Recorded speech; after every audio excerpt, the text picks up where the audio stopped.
Pag sinabi nating link diagram ay analysis, ito po yung saan nagmumula ang daloy ng pang-aabuso, lapastangan at pagwasak sa ating bayan. Ito po, makikita natin, ito yung US government. Yan po yung may mga interes sa Amerika na gustong mangialam at mangontrol ng bansa, pati sa pakikipaglunsad ng digmaan. Yan ang Estados Unidos. Sa Pilipinas po, ang kanilang ginagamit na power base para sa paggamit sa gobyerno at estado ay si Martin Romualdez, si Lisa Araneta at si Marcos. Ito po yung triumvirate. Isama mo na si Risa Hontiveros siguro, Eric, ano? Si Risa Hontiveros sa lower part dito siya. Okay, sige. Evil right now that presides our country is Marcos Jr.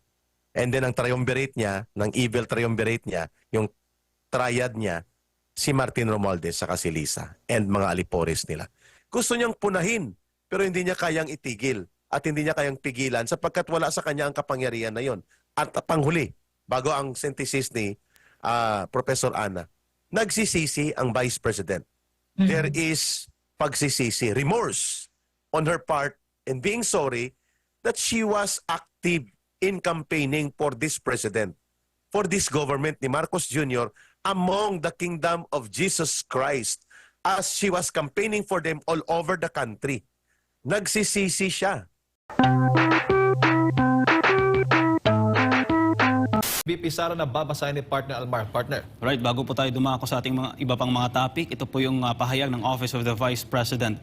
Mga kababayan, hindi ko tinututulan ang implementasyon ng anumang warrant of arrest na naaayon sa batas. Ngunit kailanman ay hindi katanggap-tanggap ang paggamit ng dahas laban sa mga inosenteng mamamayan at mga deboto ng Kingdom of Jesus Christ o KOJC. I vehemently condemned the gross abuse of police power in the takeover of the KOJC compound earlier today, which led to the harassment of religious worshippers, the abuse of minors, and the unnecessary loss of life. These acts are not only a blatant violation of constitutionally protected rights, but a betrayal of the trust that we, Filipinos, place in the very institution sworn to protect and serve us. Hindi ko rin maiwasang matanong sa sarili kung ang paggamit ba ng pangkaraniwang puwersa at di pa katarungang pang-aabuso sa ordinaryong Pilipino upang may patupad ang naturang warrant of arrest ay dahil sa ang akusado ay isang kilalang Duterte supporter.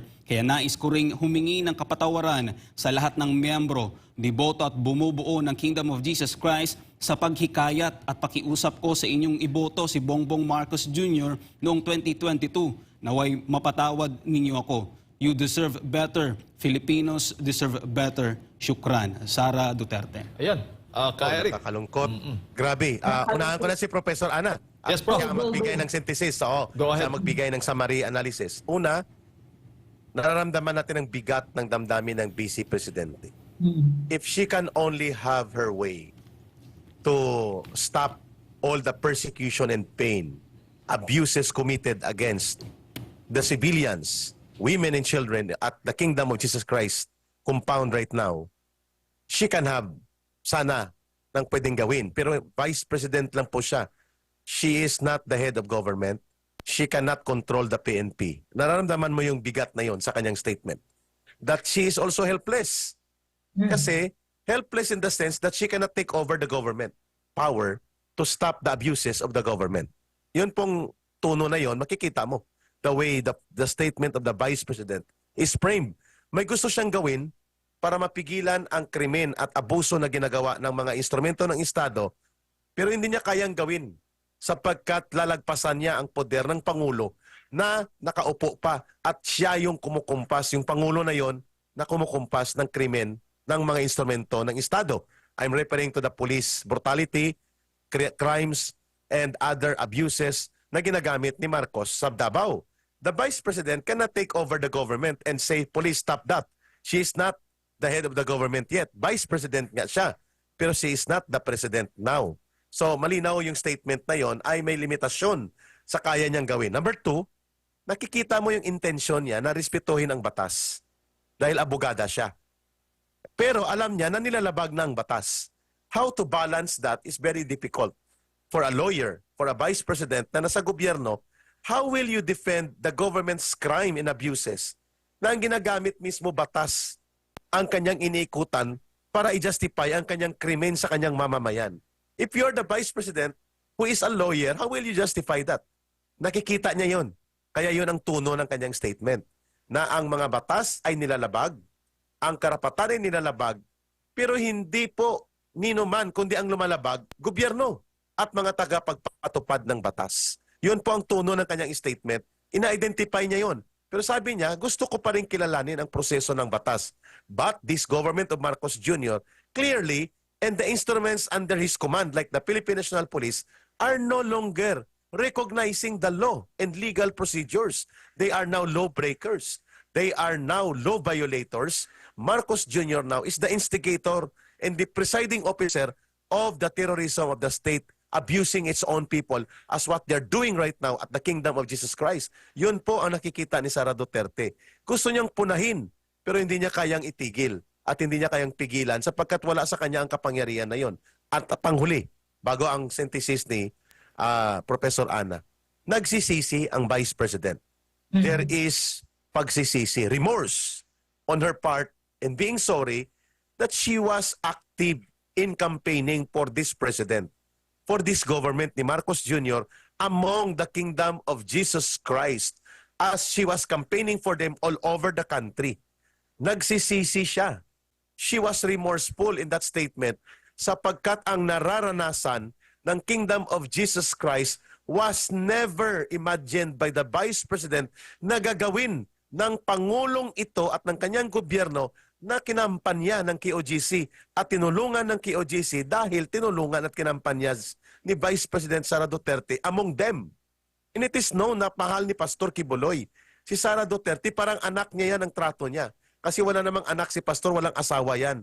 Hindi po siya nagbuo ng sariling pamilya. Ang pamilya niya, ang Kingdom of Jesus Christ. Sara Duterte is like a daughter to Pastor. Nakikita namin yan kung paano niya tinutulungan si Sara Duterte na umagapay sa mga advices at guidance sa wisdom ng isang nakakatandang bilang magulang. No? Aside from having a father in Rodrigo Duterte, kinukonsulta siya ni Sara Duterte. So nagsisisi ang Vice Presidente Sara Duterte kung bakit nagaganap itong kalapastangan, pananakit at posibleng pagpatay at may mga namatay na nga against the Kingdom of Jesus Christ na tinulungan niyang kumbinsihin ng mga kampanya upang manalo sa politika at pagiging Pangulo itong Marcos Jr. na siya palang magiging sanhi ng krimen at lapastangan laban sa buong Kingdom of Jesus Christ, hindi lang kay Pastor Kibuloy. Correct. These are real sentiments coming from the heart of the Vice President. Back to you, Professor Ana, Jade, and Almar. Prof. Oo, sa akin kasi dalawa ang mensahe na nakikita ko na sinasabi ni VP Sara sa kanyang statement na to na kalalabas lang. Actually, mabuti na lang nakita ko at na-share ko na rin sa Facebook ko. Una is malinaw. Ang sinasabi niya, kung ano ang nangyayari sa KOJC, it's actually a betrayal of public trust. May betrayal of public trust na nangyayari. Kasi it's a reflection already. Ano yan microcosm kasi ang KOJC. What is happening in KOJC is not just happening to KOJC. Marami ring mga kritiko ng current administration na nagugurgur na at ginugurgur na. Alam mo, andyan si Harry Roque. O, diba? Tingnan mo yung nangyayari kay Harry. So, ito ay ang sinasabi nga sa statement niya, there's such a thing as a betrayal of public trust already sa nangyayari. Kasi there's already an abuse of power and authority. And it's way beyond the law already. The other thing na nakikita ko na para sa akin ang sinasabi in a summary, in a synthesis wise, na sinasabi ni VP Sara sa kanyang statement is withdrawal of support. Makikita mo yan, hindi man yan sinabi. Kasi ganito, dapat basahin natin na mabuti ang statement at kunin natin yung essence ng statement niya. Withdrawal of support. Makikita mo na siya mismo bilang VP na katandem niya, unitim during election Diba? Kinampanya nga niya, diba? Humihingi nga siya ng tawad Kasi kinampanya niya at sinabi niya sa lahat ng members ng KOJC na okay, suportahan natin si BBM kasi katandem ko siya. Unitim during election. Pero dyan sa statement na yan, makikita mo na sinasabi niya na nagkamali siya sa kanyang suporta doon sa taong yon at ngayon na nakaupo sa Malacanang.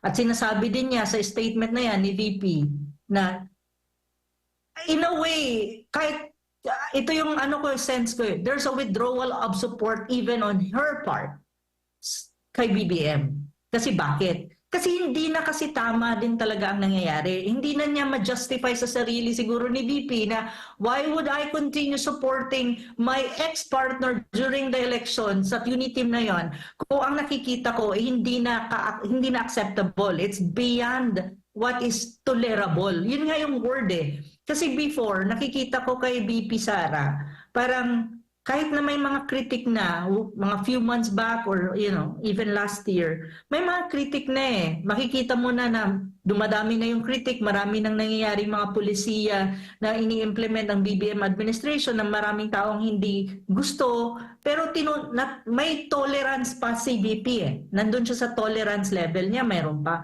But at this time, with these statements, very obvious. Kulang na lang sabihin ata sa statement ni BP Sara na I'm withdrawing my support to this administration. Kulang na lang eh. Mukhang doon na papunta, Prof, no? Mukhang doon na papunta yun na yan. yung essence Exactly. eh. Doon na papunta Kaya yun, sa akin yun na yung essence ng kanya. Kasi the last paragraph, yung last paragraph ng kanyang You deserve better. statement is, you deserve better. Yeah. I'm sorry na kinampanya ko siya sa inyo. It's already a strong statement saying na I'm withdrawing my support to this administration precisely because this is too much. Tama. Which is kung ako ang nasa posisyon ni VP Sara, kung ilalagay ko rin yung sarili ko and I have that awareness and alam natin kung anong pinag-usapan nila na magtatandem tayo para sa kabutihan at ikagaganda ng bansa at ganda ng sitwasyon ng mga tao natin, ng mga Pilipino, hindi na nagtutugma dun eh. So anong gagawin mo? 'Di ba? Magsusuportahan mo pa ba yan? Hindi na. Because morally speaking, ethically speaking, it dictates na you really have to make a stand. And I think the last paragraph is already a signal to the Filipino people na VP Sara is making the stand. Yes, and because of that, Professor Ana, Jade, Yes. mga Go kababayan, ahead, Eric. it means pwede po anytime magkaroon na ng malawakang pagkilos at paggalaw sa mapayapang pamamaraan ng mamamayan para bawiin na po ang ibinigay na mandato kay Marcos Jr. This Marcos government is beyond redemption. Hindi na po ito pwedeng sabihin na baka magbago pa, baka may pag-asa pa na itigil niya ang diktadura ng mga pamamaraan at gawin niyang matino at maayos ang pamamahala, huwag gamitin ang batas para lumabag ng batas. Beyond redemption po, that's number one. Number two, I agree with Professor Ana. Vice President Sara Duterte may be the next target to be removed from office by way of weaponizing the law. Oo, target na siya. Andiyan na target talaga. At Prof, they can do that because you only need one complainant and then one endorser sa lower house. Pwede na mag-move ang impeachment against kay Sara Duterte. Pero pagdating sa Senate, it's another matter. But klaro naman, nakikita natin, 3 lang yata ang tumataya sa kanila. 4. Oo, 3 lang sa Senado. Oo, so we need 8 or 9 na senador para hindi makakuha ng 2/3 for conviction against Sara Duterte. So, pero hahabulin nila ito, Jade, na gagawin papunta before October or before December of 2024 bago magsimula ang kampanya. But the Kingdom of Jesus Christ situation right now in Davao is a major historical crossroad. Sangandaan ng kasaysayan po ito kasi pwedeng magsimula ang pag-aalsa ng mamamayan sa Davao. And it will spread like fire of resistance of the entire Filipino people. Masakit man isipin na ang nagaganap at pwedeng magaganap pa ng mga malulubang karahasan at paglabag laban sa mga mamamayan na mapayapa, reliyoso, kabataan, kababayan sa Kingdom of Jesus Christ, lalo sa compound sa katedral sa Davao ngayon, will be the historical turning point sa ating kasaysayan sa politika at pwede itong mag-alsa, magkaroon ng gatong sa pag-aalsa ng taong bayan at tatapos sa pagtitimpi at pagpapasensya ng maraming mamamayan. God forbid, hindi po sana ang dugo ng Kingdom of Jesus Christ ang iaalay sa altar ng pag-aalsa ng mamamayan. Pero Jade, sorry to say this. Mukhang doon yun papunta. Nalulungkot ako dahil kilala at kaibigan namin ang ang madidisgrasya. Or pwede kami rin pag bumalik kami doon sa compound. Ako, pag bumalik ako doon anytime today or tomorrow, pwedeng maisama ako sa madidisgrasya. Alam na namin yun, Jade. Pinagandaan ko yan, pero if it will be the blood of Kingdom of Jesus Christ and us, advocates of freedom, democracy, and good governance in our country, will be the blood to be offered in the altar of the people's heart to realize the strength and power of the sovereign people ng mamamayang Pilipino para sila'y bumangon, bawiin ang kapangyarihan kay Marcos at itayo ang matino at maayos na pamamahala at ayusin ang ating bansa. So be it. I'm ready to be part of that crossroad. Ka-Eric and Oo, Prof. at saka Jade, Yes, one po. thing, ihabol ko lang. Yes, go ahead. Ang ano ko sa ating mga kababayan ganito, if the Vice President is already making a stand, it's already a stand. Look, bit public, dalawa yung message dyan sa statement na yan. Betrayal of public trust is a Dapat very to Marcos. important. No? Public trust ang pinag-uusapan natin. Very important na ano yan na aspeto ng pagkakaroon mo ng leader. Kasi kapag wala ng trust, binibetray na yung public trust, mas hindi na maganda yan. Talagang extremely hindi na. Pangalawa, yung withdrawal of support. It's a stand already by VP. Yes. So, I think the Filipino people has to make a stand too. If you want this country to survive, you need to make a stand. Or else, we accept that we are doomed as a country and as a people. And that's very sad, to be very honest. Another thing is, tignan niyo ang mangyayari in a matter of time. Tuesday ata ang budget hearing ng OVP. Yes. Yes. Paibayan nyo yung OVP hearing. At another ano yan, another catastrophe yan, siguro. Alam na. Matik na. Alam na. Prof, at So basta sundan nyo rin yung budget hearing sa Tuesday ata. Tuesday. yes po, Oo, yes po, Tuesday Prof. ata. Oo, nakatutok tayo. Unang ang hearing ni VP Sara nung sa Senado, di ba? Alam natin yung galawan din doon. Ito, sa Kamara, matindi din kasi daming magtatanong dyan. At syempre, Kamara, ang mas mahirap, maano yan. Sigurado yan, nandun ang mga Communist Party operatives na binayaran na ni Siguro Martin yan. Romualdez at ni Marcos para mangbastos at mangatake. But the Vice President will not allow them na lapastanganin nila ang Office of the Vice President. Yes. So malamang komprontasyon ito magaganap. I do not see bending on the knees o luluhod si Sara Duterte sa kanyang mandato sa harap ng mga komunistang dapat sipain sa gobyerno at papanagutin sa batas. But it will happen, Jade. There will be a confrontation, political confrontation minimum. alam natin, Sa yan, sa matapang. OVP hearing. At saka, Jade, Yes, po. at saka ka Eric at Almar, one thing that we have to remember, 32 million ang boto ni VP Sara sa eleksyon. Mas mataas yan kaysa kay BBM. It reflects kung asan ang pulso ng bayan. Correct. Sana naman ang mga Pilipino ay hindi niya makalimutan na sa pulso ng bayan, pag even election-wise, 2022 May, tignan nyo yung boto ng Vice President. It reflects kung bakit nyo siya nilagay dyan as Vice President at bakit nyo siya sinuportahan. Now, the Vice President is making a stand. The 32 million has to make a stand as well. I agree. That is actually the case right now. If you want this country not to be doomed, kasi wala na tayong ibang bansa, iisa lang. Saan tayo pupunta? Saan tayo makikisaw-saw sa ibang country? Oh, you really want to have a country in the 21st century that is going down the drain? Really? Come on, give me a break. Oh. Prof at saka Eric, para na Yes. rin sa kaalaman ng ating mga kababayan, nakikita na natin ang malinaw na picture dito sa ginagawa under Marcos administration, itong US playbook, na lahat ng nangyayari ngayon, may kinalaman ang Amerika, may kumpas ang Amerika, at ang ginagamit, ang Marcos at ang kanyang mga kaalyado.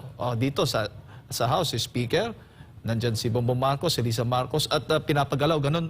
Ito, nakikita natin, correct me if I'm wrong. At sa baba, andito, yung mga gumagalaw, si Abalos, si Marbel, si Torre, at kung sino-sino pa. At ang mga biktima, malinaw, Kasi kabilang na dyan, si VP Sara Duterte, si dating Pangulong Rodrigo Duterte, mga Duterte, at maging si Pastor Apollo C. Quiboloy, at higit sa lahat, ang mamamayang Pilipino. Tama. Tama po kayo, Jade. Tama po. Tama ka, Jade eh. Agree. Kaya nga, ang ano ko sa atin eh, kailan pa? I mean, ang hirap eh, kasi wala namang ibang tutulong sa Pilipino at sa Pilipinas, kundi tayo lang Tayo din.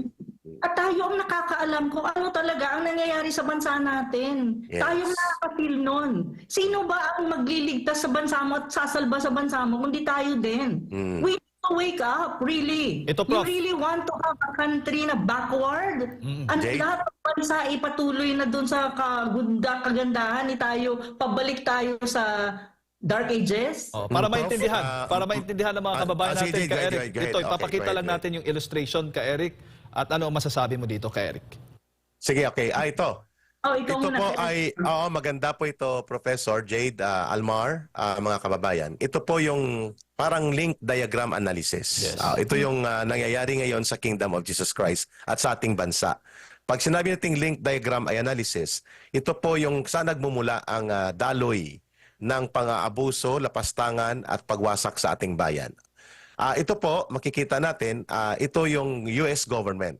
Yan po yung may mga interes sa Amerika na gustong mangialam at mangontrol ng bansa, pati sa pakikipaglunsad ng digmaan. Yan ang Estados Unidos. Sa Pilipinas po, ang kanilang ginagamit na power base para sa paggamit sa gobyerno at estado ay si Martin Romualdez, si Lisa Araneta at si Marcos. Ito Isama- po yung triumvirate. Isama mo Oo. na si Risa Hontiveros siguro, Eric, ano? Si Rizal Ontiveros sa lower part dito siya. Okay, sige. Sa lower part. Kasi ang triumvirate of rule ng power of the government at state ay nasa tatlong ito. The evil triumvirate. Wait na. Move. Stop mo na. Okay. Si Martin Romualdez, si Lisa Araneta at si Bongbong Marcos, I have proof na kasama ko sila sa meeting a week or 10 days before elections. Wow. Twice or thrice na meeting. Confirm. At yun ang binabanggit ko na may proof ako niyan at kasama po yan sa pinag-usapan paano ang Amerika mangingialam sa eleksyon at pati sa pag-upo ni Marcos. At doon ko nakita na si Marcos, tama itong illustration, ay dito sa baba ni Lisa at ng kanyang pinsan. Ito yung evil triumvirate. Marcos is the formal holder of power. Siya ang ginamit na tumakbo ng Amerika, pero ang power will be exercised by the wife. Illegal ito, walang mandato, ambisyusa, pakialamera pa. Ito naman si Tambaluslos, ambisyoso din at lapastangan sa pundo at kaba ng bayan. So si Marcos, ang kanilang pinagmumulan ng poder. Pero itong binigyan ng mandato, kaya nga may term na budol. Pero hindi lang pala budol, sindikato. So the power base of America is that evil triumvirate of Marcos Jr., ang asawang si Lisa Araneta, at si Martin Romualdez. Ito po yung mga alipores. Primary line. Sige, move. Ang primary line of alipores nito, yan, mga berdugo ng estado. Number 1. Okay, break natin dito. Stop, please. Abalos. Siya may control ng local government, governors, mayors, at mga police at iba pang law enforcement units under sa kanya. So si Abalos ay underling, directly reporting kay Marcos. Pero siya ay bahagi po ng mga conspiratorial powers ng evil triumvirate, nakikipagsabwatan gamit ang ahensya ng DILG. Ito ang kanilang bataan ang may hawak ng private armed group nila na ang pangalan ay Philippine National Police. At ito ang presiding officer nila sa organisasyon ng sindikato nila ngayon bilang mga kriminal, si Marbil. Si Torre ay ang kanilang regional ground officer sa pagsasagawa ng criminal actions ng PNP. Kaya nagiging criminal attack ang ginagamit nila laban sa Kingdom of Jesus Christ. Kasi nga, criminal syndicate ang pamumuno na type ni Marbil sa Philippine National Police. At ang isa, si Colonel Marantan po ito, ito naman ang kanilang ground operator para sa Davao City. Regional level si Torre. Pero pareho po sila mga nasa command line ng pinakapinuno ng sindikato ni Marcos using the PNP, si Abalos at si Marbil. May kulang po itong mga conspiratorial operators ng evil triumvirate. Next slide, next box dapat dito, si Risa Hontiveros at sila Trillanes at Dilima. Isang grupo din yon ng mga dilaw. sila ay tinatawag din na political evil conspirators kasi nakikinabang sila. So dito yan sila sa mga berdugo. Si Risa Ontiveros, si Trillanes, saka si De Lima at grupo nila. May isa pang kulang na box, yung grupo ng CPP, NPA, NDF. Yan po ang buong picture ng conspiratorial machinery. Ang taas ay evil triumvirate of the government control. Ang baba, ito yung kanilang evil conspirators, enablers and implementers of evil schemes ng Amerika through sa evil triumvirate leaders. Abalos, Marbil, Torre, at si Marantan. At dito, idadagdag natin ang box ng Dilaw, Trillanes, Ontiveros, De Lima, at sa kabila yung CPP, NPA, NDF. Mga biktima, let's go. Ang mga biktima, siyempre inuna nila dito si Pastor. Kasi si Pastor Kibuloy, inuna nila ang SMNI. Pero bago katayin ang SMNI at ang Kingdom of Jesus Christ, sinubukan nilang atakihin si Sara Duterte. Nagdepensa ang SMNI, tumulong si Pastor Kibuloy, tumulong ang Kingdom of Jesus Christ, nalipat ang atake primarily kay Pastora ngayon. And then, dumipensa ang tatay, dumipensa siya sa anak at sa ating republika, isinama na siya. So, si Pastor Kibuloy po is not about the allegations of crimes kung bakit siya nakakaranas ng persecution at ng buong Kingdom of Jesus Christ. It's because of his very important role in the political groupings na nandyan ang mga Duterte in which Pastor is supporting sapagkat siya po ay supporter ng good governance at ng advocacy for strong leadership at ng advocacy for security support sa ating bansa. At yan ay nakikita niya sa mag-amang Duterte. So naging biktima sila because they stand up for the Republic of the Philippines. They stand up, nanindigan po sila Pastor Kibuloy, nanindigan po ang buong bayan, nanindigan po ang buong mamamayan, kasama si Pastor Kibuloy, ang Kingdom of Jesus Christ, kasama po sina Vice President Sara Duterte, kasama po si Presidente Duterte, kung kaya nagkakaroon ng criminal attacks ang gobyerno ni Marcos laban kay Pastor Kibuloy. At syempre, tuwang-tuwa ang Amerika sapagkat target din nila ito. Okay. So makikita niyo mga kababayan, sino po ang pinaka-final victims dito sa link diagram ng evil conspiracy to rape, abuse, and destroy our country. Sambayan ng Pilipino po ang pinaka-final victims dito. Kayo na pong humatol. Professor Ana, your take on those link diagram of evil operators of the country right now. Oh, you see kung sinong nasa taas. Yun ang pinakaano ko punto ko Hindi na Pilipino ang nagra-run ng country.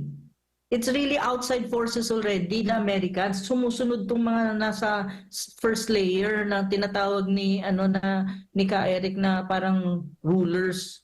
Evil rulers, the evil operators of country. Operators. So ang tanong ko sa mga Pilipino, dun pa lang sa taas Kasi yung mga nasa baba, sumusunod lang yan And in a way, may interest din sila kung bakit sila sumusunod. May reason kung bakit sila sumusunod.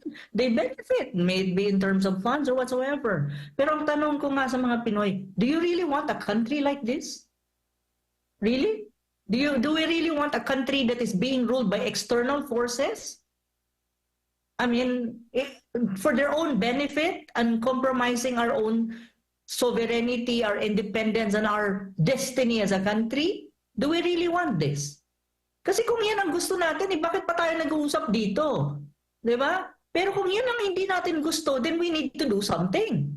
Kasi mahirap to.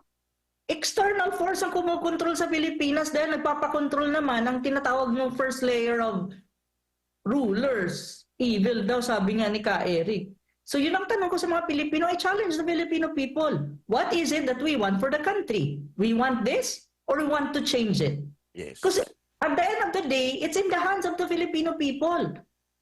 Si VP Sara can make a statement like this, pero sabi nga ni Ka Eric, hindi siya ang head of government and head of state. Limitado ang kanyang kontrol sa gobyerno. Limitado din ang kanyang access to the apparatus of the government, even access sa PNP, sa AFP, sa lahat. Because she's the vice president. Problematic kasi ang constitution natin, ang vice president mo is spare tire lang. May certain limits ang power niya. She can only hold some position in government. Kung sasabihan siya ng presidente na, ikaw, hawakan mo itong portfolio ng office of the department ng ganito ganyan. Pero based on constitution, limitado, spare tire nga ang vice president. Correct. So wala talaga siyang magawa kahit siguro nag-uumapaw pa ang ni Sara, ni Inday, na makagawa ng something, maibsan ang kagurguran ng KOJC or ng ibang mga Pilipino na ginugur, lalo na mga kritik, even Harry Roque is under gurgur right now. Wala siyang magawa eh. Kasi nga hindi nga siya yung head of government eh. Wala sa kanya yung power to even, do something na maayos ang mga nangyayari. Pero one thing that we have to remember, she has the support of the people. At the end of the day, in a democracy, the supreme is the people. We put these people in power because we're supreme. It's in our hands. Now, if the VP, again, I will reiterate, is making a stand, she got what? 32 million plus votes during May 2022. Tama. Where is the 32 million right now? Because we need that eh. Kasi ngayon, hindi na nag-work ang democracy eh. Hindi na nag-work ang democratic institution. Kasi nga sinasabi nga namin ni Eric, para tayo nandun sa de facto martial law, silent martial law. Ang tanong, how would you counter this? Yeah. People's movement. It's only the people really. It's on our hands as Filipinos. Wala nang iba talaga. Wala na. Kasi to be very frank, wag tayong umasa sa mga ibang bansa na silang sasalba sa atin kasi No. yung external force nga na Amerika is on the other side eh. Diba? Sila nga yung dahilan kung bakit nagkakaganito din tayo, yung Amerika eh, yung USA. So, anong gagawin mo? Hahayaan mo ba ng Pilipinas maging ganito? Regressing ang politika natin, we're regressing back to dark ages. Anong mangyari sa Pilipinas? So, do we really want this? Yun kasi ang bottom line na tanong talaga eh. Yes. What the Filipino wants? What do we do really want? We want this or not? Yeah, Now, we can make a stand. We need to make a stand. Which brings me, Professor Ana, Jade, Almar, mga kababayan, habang tayo po pala nagdi-discuss, may mga correction, suggestion ng ating mga kababayan doon sa illustration ng link diagram. Tawagin doon, ito sabi nila, Eric, nanonood kami ngayon. We are from America. So ito naman, taga Baguio. Please suggest doon sa SMNI na ang ilalagay ay evil operators or the link diagram of evil conspirators and evil operators in the Philippines. So, thank you po sa inyong inilagay. Kaming ito sa supporters natin from Baguio City at grupo sila nanonood ngayon. Jade, no, mula pa kahapon at sa Estados Unidos sa kina Attorney Arnedo Valera at kina Ma'am Jo. No, nanonood sila live ngayon. At kung kaya nga nagugustuhan nila yung talakayan natin sapagkat we're bringing now to the table before the altar of the people's movement to decide ang sambayan ng Pilipino. Antayin pa po ba natin na dugo ang i-offer sa altar ng pagbangon ng ating mga kababayan para ibangon at ibalik ang matino at maayos na pamumuno sa ating bayan? At okay. Eric, ang final arbiter kasi talaga Eric is the mamamayan. Philippines. Agree. It can only be supported by the armed forces of the Philippines and other forces in the government. Tama si Professor Ana.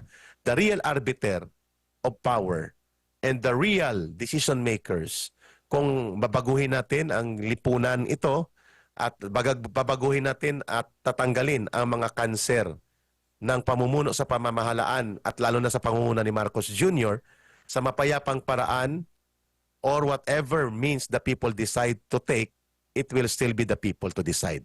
Pero Yes. mapapabilis ito kung ang mga nasa security sector na nagiging power base ni Marcos, yung Armed Forces of the Philippines, police, wala ka nang maasahan, ay magkakaroon ng desisyon that they will side with the people, side with the rule of law, and side with the welfare of the country because that is their mandate in the first place. The protector of the state and the people is the Armed Forces of the Philippines. They will It's not take power. constitutional. It's constitutional. Correct, Professor. They will not take power but they will facilitate power back to the people's mandate.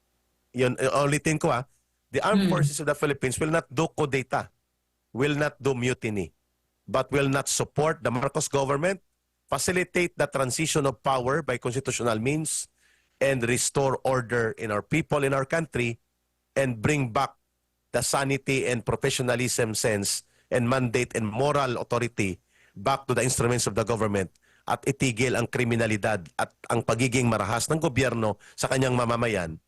That can be facilitated peacefully by the armed forces of the Philippines. What will Marcos do if the armed forces of the Philippines will side with the people at sasabihin nila, Mr. Marcos, malubha na po ang inyong pagtataksil sa mamamayan, sa mandatong ibinigay ng mamamayan, ibinabalik po namin ito sa mamamayan.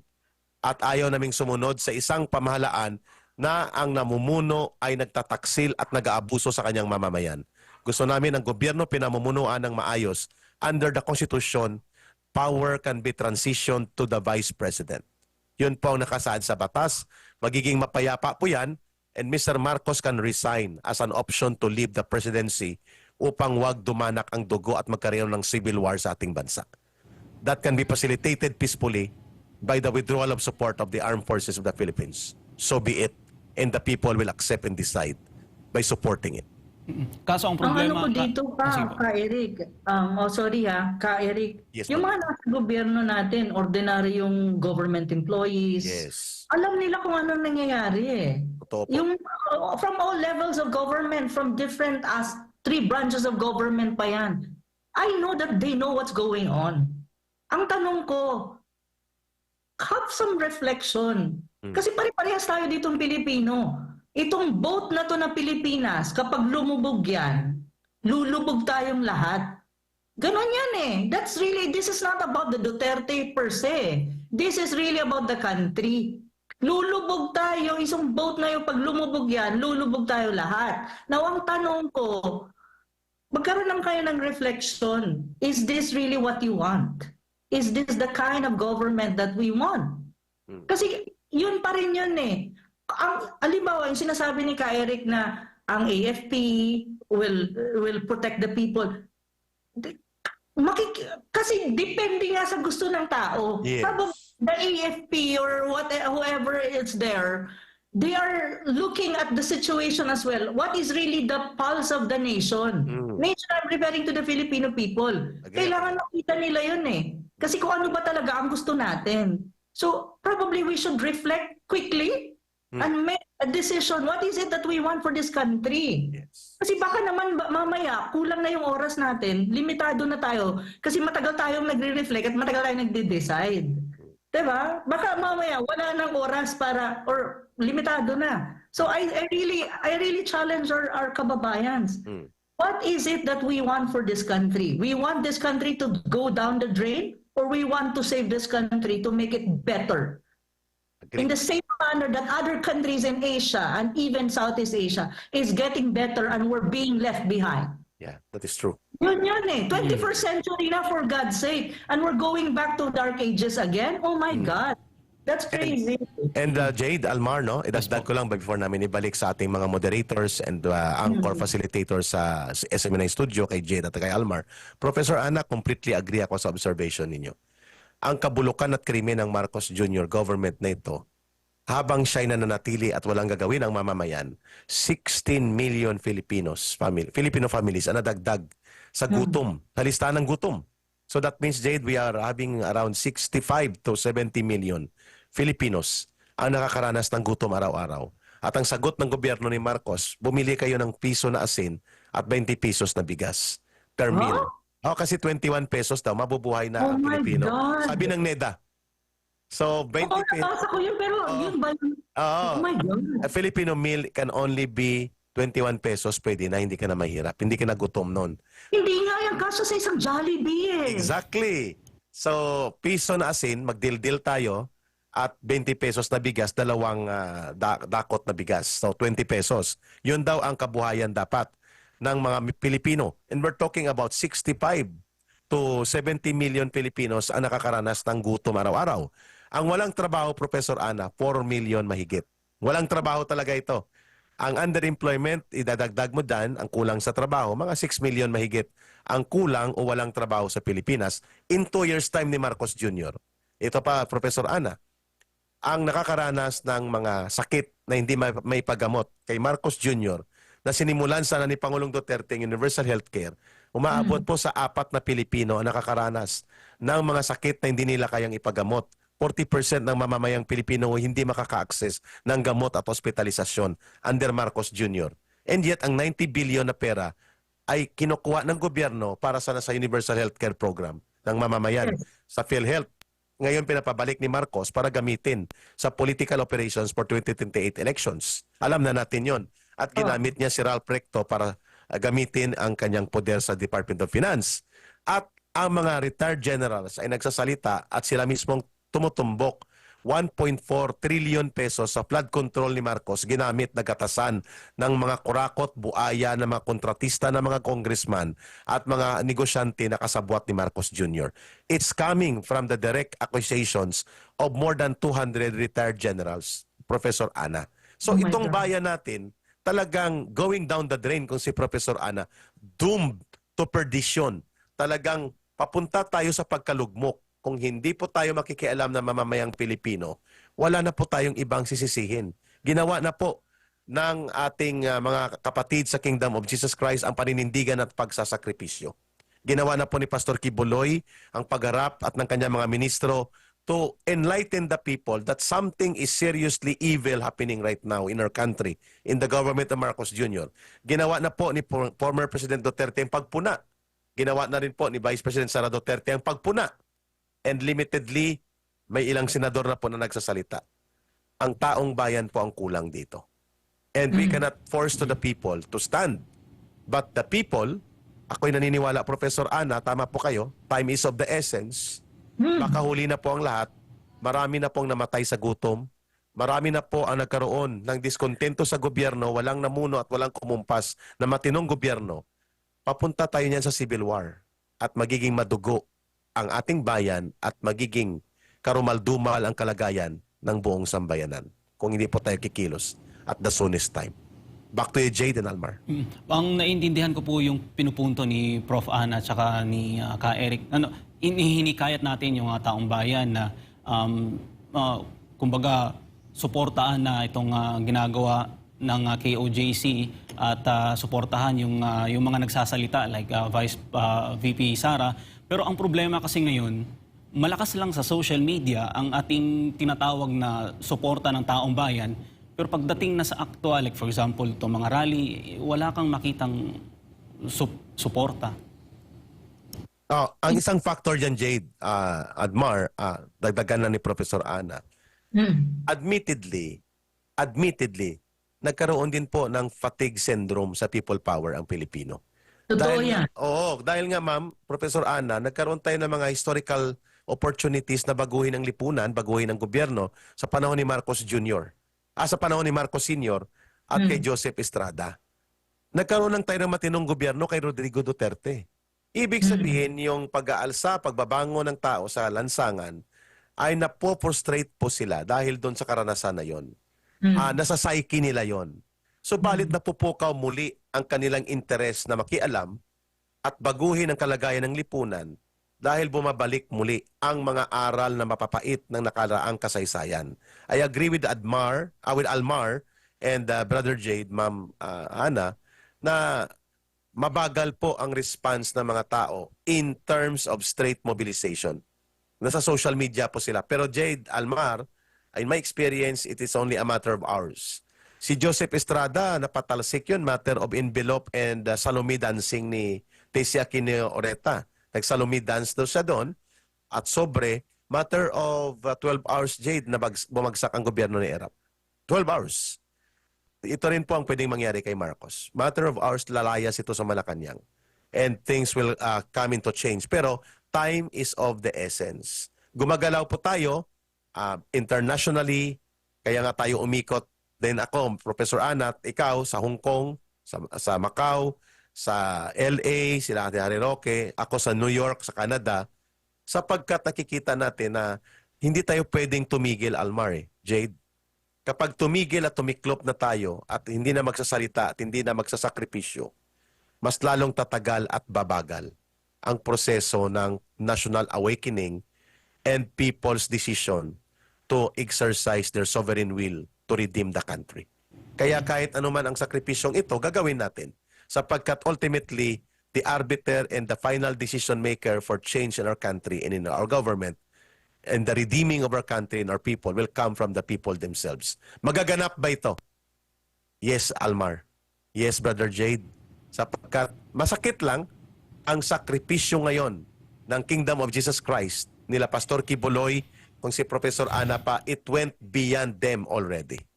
It transcended already as a national issue that is now awakening the people for the last 24 hours. That Mr. Marcos and his minions and collaborators are evil operators presiding our country, and they should be put to stop by the people at the soonest. Nakikita po ito ng buong sambayan ng Pilipino. Almar Jade. Back to you, Professor Ana. Ka-Eric, yung... Kasi tama si ano eh. Sige po. Dagdagan ko lang kay Ka-Eric, Almar. Tama, may fatigue kasi talaga dun sa people power because marami ding mga Pilipino and even some people in the armed forces na mga nakakausap ko na mga ano lang, normal lang, hindi naman high ranking, mga normal lang na mga soldiers ba. May mga kaibigan din tayo kahit papaano na mga normal lang, mababa yung mga ranggo, pero yung mga nasa battleground na pinaano nila kapag may ano, 'di ba? Yung mga dinideploy na mga kaibigan lang. Sinasabi nga nila na at ng iba pa nating mga kababayan na nagkaroon ka ng people power. Pero parang wala masyadong nangyaring pagbabago. Kasi kahit nung panahon ni Marcos Sr., sino bang pumalit? 'Di ba? Ang Aquino. Meron ka ba talagang nakitang pagbabago sa Pilipinas? Pagdating naman kay ERAP, nagkaroon ka ng people power, si Madam Gloria. Pero marami din, nabalot din si Madam Gloria makapag-alaro yun ng controversy nung panahon niya. Ang talagang matino lang talaga. After the post-martial law era of Marcos Sr. is Digong. Yeah. Oo, totoo yun. Totoo talaga yan, may fatigue. Pero one thing though, dapat nating isiping mga Pilipino, kung nagkaroon tayo ng chance to have really a leader like Digong sa panahon niya, it means it's not impossible for us to have the same thing in the near future. Kaya naiintindihan ko yung fatigue, naiintindihan ko yung frustration na punta-punta ka dyan, rally-rally, tapos mamaya, ganun din naman mangyayari pa rin. Hindi eh. Kasi we already experienced something new, something good, no, panahon ni Duterte. So panghawakan po natin yon. Pero one thing also that I ask from our kababayans, next time, we don't elect people, kasi alam naman natin kung sino yung mga yan eh. Matagal na sila nasa puder eh. Bakit hindi natin palitan?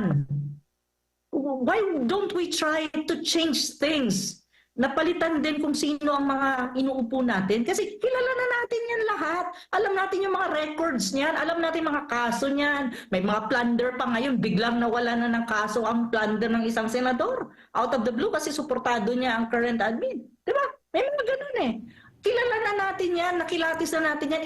Matagal na yan. So probably, if we will have the chance again to make a decision as a country and as a people, lubos-lubosin na natin. Palitan na rin natin yung iba dyan ng matitino para naman yung panahon ni Digong ay maulit pero mas maganda sa second time around kasi yung mga nakasuporta ay matitino din. Kasi yung panahon ni Digong, maganda, makita natin one of the most challenging, I think, for Duterte, kay President Duterte, kasi maraming opposition din eh. Pero maganda yung pamumuno at talagang naayos yung bansa. Ngunit, sana sa second time, bigyan natin yung katulad ni Digong ng support system na matitino din mga official ng gobyerno na ilalim hawakan sa posisyon.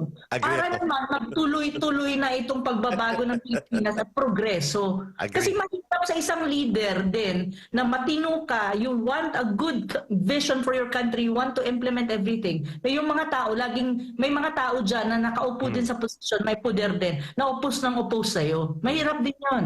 It has to be a balance. You have to have a support system na magtutuloy-tuloy ng mga programa mo na para sa bansa mo. So, yun yung vision, yun yung nakikita ko na wag tayo, alam ko may fatigue kasi ako rin to certain extent na naiisip ko rin na nakakainis, nakaka-frustrate na what if ganun pa rin ang mangyari at puupo pa rin dyan mga ganun pa rin. Meron din akong ganun Pero ang pinangahawakan ko lang kay Eric at Jade Almar is we already have that chance during President Duterte's time. Yeah, agree. I hope and I have that hope that we can have way better than that. Kung better yung kay President Duterte, there's a hope that we can have new blood of leaders, new leaders that will really pursue what's good for the country. Agree. And Professor Ana, Jade, briefly rejoinder before namin ibalik sa inyo. Go ahead. Ako ang pinanghawakan ko moral duty. Ano man ang kahihinatnan ng resulta, there will be not perfect results sa pag-aalsa ng tao muli sa mapayapang pamamaraan. I will emphasize that.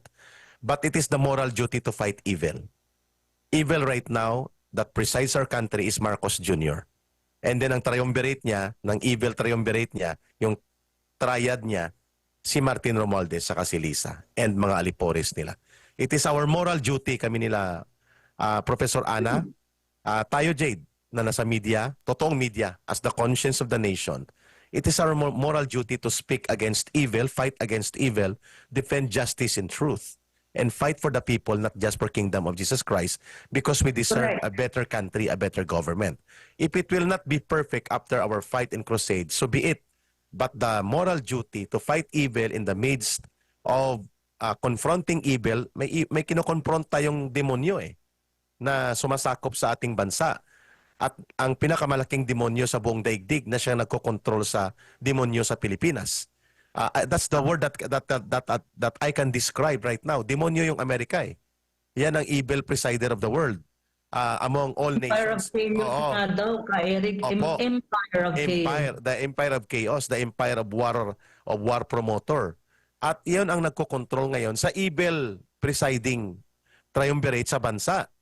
So ano man ang ating maging resulta ng pagbangon at paglaban, it is our moral duty to do. May people power fatigue man tayong nararamdaman, may frustrations tayo, but in the midst of current evil, we have the moral duty to fight this. Okay. Huwag tayo maging sigurista sa bayan ng Pilipino na, yan na naman, baka ano naman mangyari.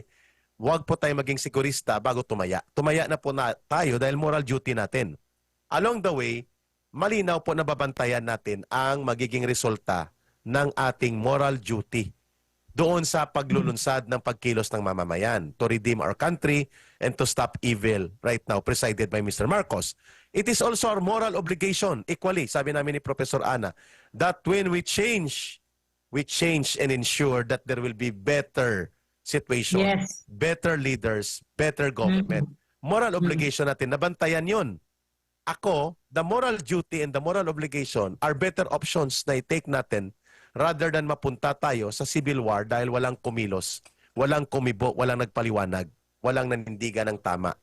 And the Dutertes are only incidental but they are necessary variables in the political authority that we want to establish because they set the standard of how a government should not be corrupt. A government should be for the people. It should be strong rule of law. It should be a government na nagmamahal at naglilingkod ng tao in spite of imperfections. Ibubuo natin yon. They are political variables, but they are necessary and important political variable factors that we should embrace, not because they are the Duterte, but they are now the leaders like si Sara Duterte. I think she is capable to continue moral leadership that is based on the rule of law, leadership that is based on the governance for the people, at hindi po kinokontrol ng Amerika, ng mga oligarko, ng politikong bulok, at mga operators ng mga kurakot na gustong gamitin ng gobyerno sa kanilang pakinabang. I think Sara Duterte she has that kind of quality of the father that can preside a political authority that we want to establish as we redeem our country and our nation. That is a common political variable that we have to accept. Again, ulitin namin ni Professor Anna Jade and Almar, ang kingdom of Jesus Christ has shown us the way that it is possible to have peaceful resistance but principled stand against evil. Hindi po sila lumalaban ng dahas, pero lumalaban sila sa katotohanan. Sinusupil po sila pero hindi sila nagpapasupil, naninindigan at nagsasalita sila. Binabasag, dinudurog ang kanilang dangal, dinudurog at binabasag ang kanilang mga liderato. Sa pangunguna ni Pastor Kibuloy, winawasak ang kanilang organisasyon. At ang gumagawa nito, first time kong nakita ito, Professor Ana, ay gobyerno mismo at estado sa Pilipinas. Yun po ang mabigat na kalaban ngayon. The evil persecutor of Kingdom of Jesus Christ and the civilians therein sa kanila ay hindi po ang mga kalabang relihiyon na gusto silang sirain, but the government presided by Marcos as manipulated and controlled by American big interest para supilin at wasakin ang mga Duterte at pati na po ang Kingdom of Jesus Christ, SMNI at si Pastor Kibuloy. Lahat ng ito po, sinuong ng SMNI, sinuong ng Kingdom of Jesus Christ, sinuong nila Pastor, because it is their moral duty to defend truth and justice and fight for freedom and good governance and democracy in our country.